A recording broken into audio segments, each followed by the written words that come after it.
বাংলাদেশ জামাতে ইসলামীর secretary general ও সাবেক এমপি অধ্যাপক মিয়া গোলাম পরোয়ার বলেছেন, যার অন্তরে আল্লাহর ভয় থাকবে সে নিষিদ্ধ কাজ থেকে বাঁচতে পারবে।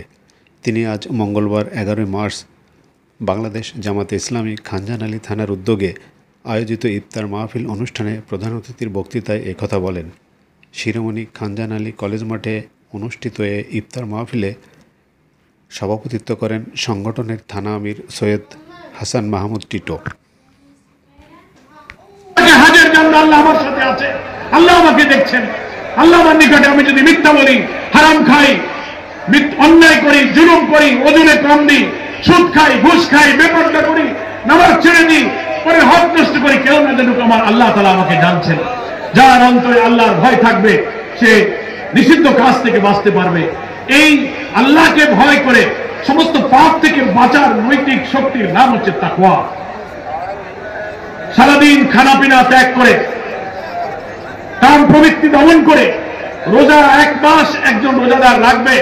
অন্য 11 মাস যে দিনের বেলায় খাওয়া হালাল ছিল, অন্য 11 মাস কাম প্রবৃত্তি বৈধভাবে চরিতার্থ করা হালাল ছিল। দুইটা হালালকে এই 1 মাসে আল্লাহ হারাম করে নিয়েছেন। সুবে সাদেক থেকে সূর্যাস্ত পর্যন্ত এই দুইটা কাজ হালালকে আল্লাহ হারাম করেছেন। কি বলেন, ঠিক কিনা?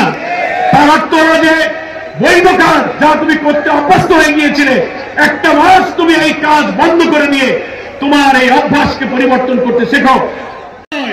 আপনি রোজা রেখেছেন আল্লাহর কারণে, আল্লাহর ভয়ের কারণে।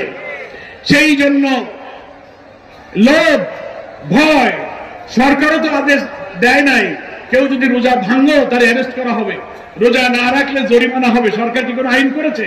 তাহলে সরকারও বাধ্য করলো না, টাকারও লোভ দিল না, তবু আপনি না খেয়ে ক্ষুধার জ্বালা সহ্য করছেন, পিপাসার কষ্ট সহ্য করতেছেন।